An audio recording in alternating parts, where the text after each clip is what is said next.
the favorite of young and old alike. The smooth, flavor-rich cream, heaped and overflowing, delicious, and refreshing. Drop that scoop. Ice cream could be hazardous to your health. Or at least in the 19th century, before the science had caught up to the mass production methods of the time. It could even cause death for some unfortunate custard goers. However, even in contemporary times, ice cream has been known to give a few unfortunate tasters more than a brain freeze. The mystery of death by ice cream is equal to the history that's been forgotten. The late 1800s were becoming hot times, which needed cold treats. Summer beware, big ice cream is coming for you. Look, ice cream still the top favorite. Try some and thrill to the ice cream taste. Yep, it's real good.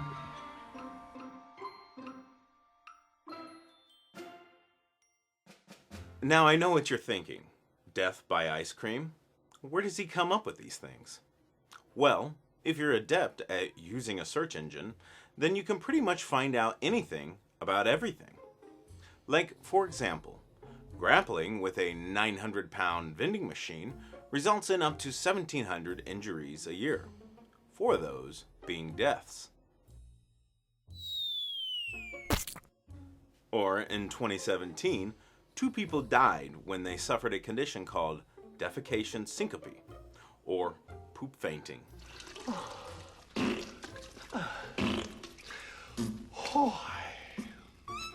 The result was cardiac arrest after straining too hard on the john. The big question about bizarre deaths usually is, well, how did this happen? What's the unfortunate set of circumstances involving the particular situation? Apart from their sometimes comedic contradictions, it's a fascinating discovery to say the least. The premise of the show 6 Feet Under is based on the fact that the drama ensues from a death occurring at the beginning of every episode.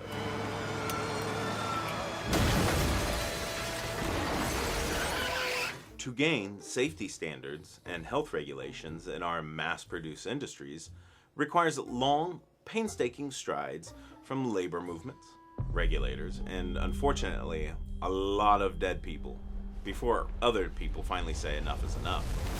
Like the fella says, you can't make an omelet without cracking a few eggs.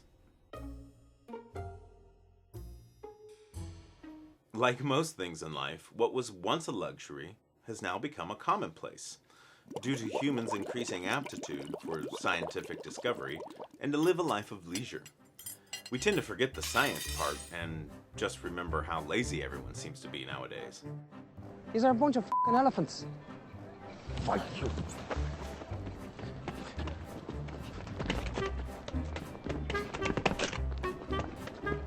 Ice cream, or iced anything, was a rare treat reserved for the highest class of society. The creator of ice cream is hard to pin down. We know that Alexander the Great enjoyed snow and ice flavored with honey and nectar. Biblical references also show that King Solomon was fond of iced drinks during harvesting. During the Roman Empire, Nero Claudius Caesar frequently sent runners into the mountains for snow, which was then flavored with fruits and juices.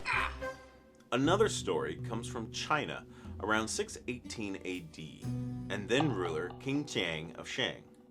He apparently kept on hand 94 icemen to lug ice to the palace to make a dish made of kumis, which is heated fermented milk, flour, and camphor.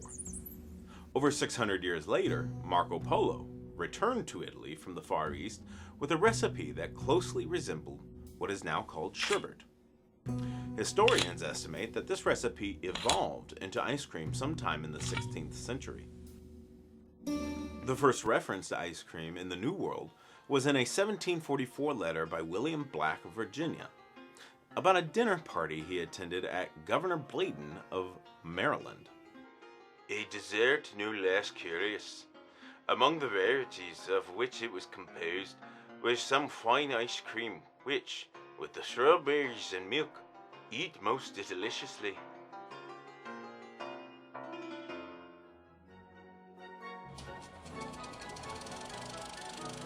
Victorian America. Diversity, growth, and prosperity, as well as bigotry, economic blight, miserable existences wasted in ill-compensated toil, and of course, the penny farthing. While this era is hallmarked by humanity's progress, from mainly agrarian to full-on industrial time warp, one could say ice cream for the masses became increasingly popular and easily manufactured as well. Like other American industries, ice cream production increased because of technological innovations, including steam power, mechanical refrigeration, the homogenizer, electric power and motors, packing machines, and new freezing processes, and pasteurization, pioneered in 1851 by Baltimore milk dealer named Jacob Fussell. Did you know that milk is the fastest running liquid? It's pasteurized before you know it.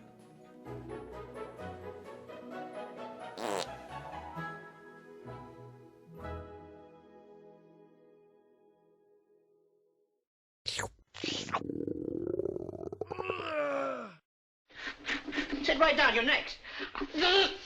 What are you up to, Grapehead? I was shaving the ice. Thanks to the availability of ice and hand-cranked ice cream freezers, cases of the mysterious ailment known as ice cream poisoning mushroomed. Victorian doctors and scientists struggled to understand this disturbing phenomenon to the point of exasperation. Theory after theory was proffered to explain the rash of ice cream poisonings, only to prove untenable. As the medical news charged in 1893, "The mystery of ice cream poisoning is a reproach to the professions of science and chemistry." During the 1880s, ice cream poisoning grew from an isolated phenomena to reach epidemic proportions. Public health authorities began reporting larger and larger numbers of cases. For instance, on July 25, 1883, over 200 people in Joliet, Illinois, became ill after eating ice cream at a picnic. On July 4, 1886, a large number of people attended a picnic in Pinckneyville, Illinois. At this seemingly happy gathering, many attendees made a decision they would soon regret. They ate the ice cream. 12 to 18 hours later, after consuming the dessert, they were attacked with severe pain in the bowels, followed by frequent watery discharges. Mercifully, thanks to the application of opiate medications, all those stricken with this illness recovered, with the exception of 2 children, who died of comatose and in convulsions the following day. This gruesome tale of icy summertime refreshment leading to an unpleasant and premature death was far from unusual in late 19th century America. In 1893, the American Druggist and Pharmaceutical Record lamented that deaths from ice cream poisoning are reported with painful regularity, and physicians seem powerless to save the patient once the symptoms of poisoning have set in. The medical news concurred that year after year, with mournful reiteration, there are many reports of fatal cases. Whatever caused these ice cream poisonings, they appear to have been a common event, as the medical press reported these cases throughout America and Europe. Hold it right there. It's me, Johnny. I knew it was you. I could smell you getting off the elevator. 2 scoops, sir? 2, make it 3. I'm not driving. Prior to the development of the ice cream cone, street vendors often served their ice cream in reusable glass dishes, often made of a thick glass to create the appearance that they contained more ice cream than they actually did. These penny licks were simply wiped out and reused rather than being washed. Later in the century, the more hygienic hokey pokey, an individual serving of ice cream wrapped in paper, became popular. Besides avoiding the unsanitary penny lick, the hokey pokey also discouraged the notorious practice of refreezing unsold melted ice cream and serving it to unsuspecting customers. As melted ice cream provided an ideal environment for the reproduction of bacteria, this noxious product surely caused many food poisoning cases. Fun fact, the first ice cream cone wasn't even produced until 1896 by Italo Marconi. Doctors blame this and other similar incidents on butyric ether flavorings, which were made using a component of rancid butter. Some placed blame for the poisoning incidents on dyes used in ices, which were frequently contaminated with arsenic. These additives quickly fell out of favor, but the ice cream poisonings continued. I think maybe she's in trouble. In the 1870s, doctors blamed many such events on vanillin poisoning, though they struggled to explain why this only occurred with ice cream and not other products using artificial vanilla flavor. Some even attributed the rash of poisonings to simple overeating. Dr. J.W. Kales of Franklinville, New York, wrote, "Every fellow takes particular delight in gorging himself and his best girl, not only with ice cream, cake, candy, etc., but with every variety of indigestible substance." An ill of the will, if you will. Hey, this is regular vanilla.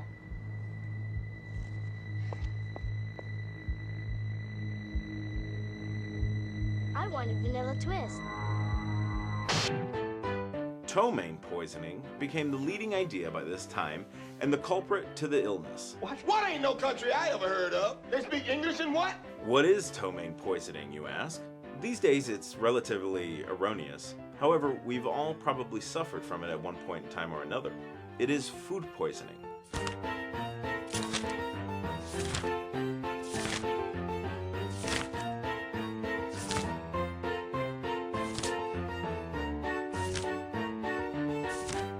The term coined by an Italian scientist in the 1880s, ptomaines are produced by the combined action of hundreds of minute organisms, the so-called putrefying bacteria, and are found in the foods eaten by all humanity. Ptomaines, therefore, are virtually as many in number as the different animal food products. The word ptomaine is derived from the Greek word for corpse, or flesh-eating bacteria. By the turn of the century, the new bacteriology had produced convincing evidence that the food supply represented a significant source of germ-borne disease, with resulting changes in domestic and commercial practices. Despite the fact that ptomaine poisoning probably never existed, starting in the mid-1880s, scientists and producers successfully used this concept to improve food safety in the United States. Think of Upton Sinclair's book, The Jungle, and in 1906, the United States passed legislation entitled the Pure Food and Drug Act. At the same time, the ptomaine theory often served less as an inspiration for dramatic new innovations than as a powerful impetus to prosecute the long-standing Victorian war on filth with newfound vigilance. Clean cut. I bet it goes with anything. Of course it does!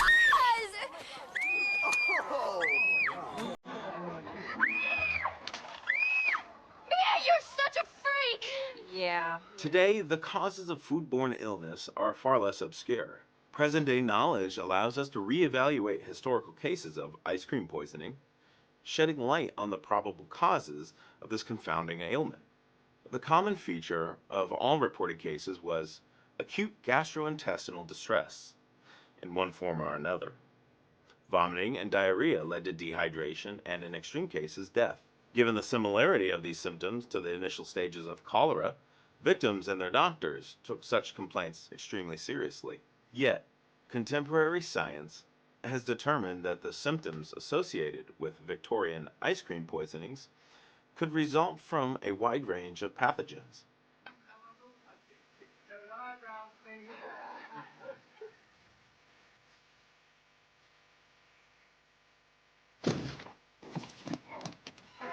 Several diners who had milkshakes from a Tacoma, Washington fast food restaurant between February and July of 23 had faced serious adverse reactions from their drinks, including 3 people who eventually died. The Washington State Department of Health informed that the contamination of the milkshakes happened due to the staff not cleaning their ice cream machines properly. The unclean environment provided a rich ground for Listeria bacteria to thrive. As per the CDC, about 1,600 people contract listeriosis each year, and about 260 of them die. if you have a milkshake, and I have a milkshake, and I have a straw, there it is, that's a straw, you see, watching.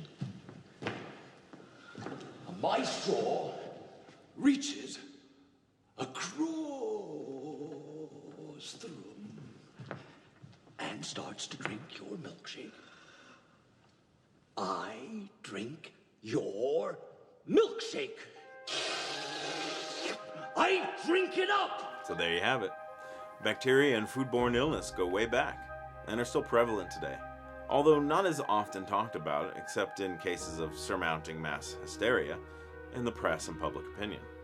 However, some food recalls could come too late, well after the consumers have suffered the terrible and sometimes deadly consequences of infection. How often do you see an outbreak of one of these bacteria that are plaguing a supermarket or a restaurant near you? Oh dear, did I purchase that rancid meat? Or perhaps the milk was contaminated that I gave to my kid.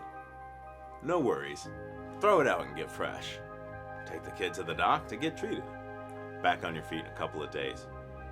In our world of mass overconsumption, when is too much of a good thing a bad thing anymore? I call it an ill of the will. You would think after all the processing, refining, adultering, and industrializing of the foods we eat, we're all just lucky enough not to develop cancer. So go ahead, sit back, take a lick, and chuckle at the irony, because, you know, deep down, you're in good hands these days.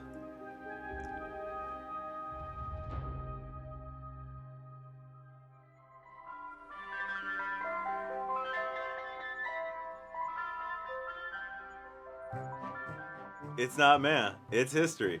I hope you enjoyed this episode. Please stay tuned as I have a lot more coming up, and we'll try to stick to the once-a-week schedule this summer now that school is over. By the way, I'm a teacher, so it would be great to have any support you can give. For $3 a month, you can subscribe for $3 for $3 you can subscribe to For $3 you can subscribe to my Patreon, where I'll post more videos, reactions, silly anecdotes, and the like. You can even subscribe here on YouTube for as little as $3.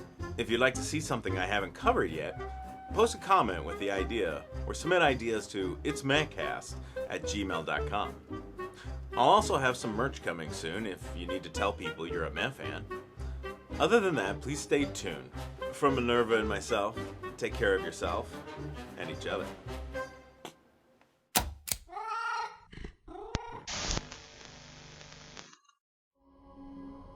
John, they're out there where people are dying.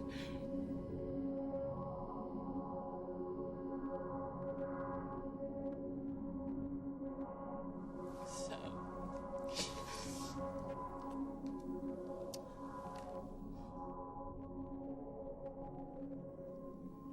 it's good. Spared no expense.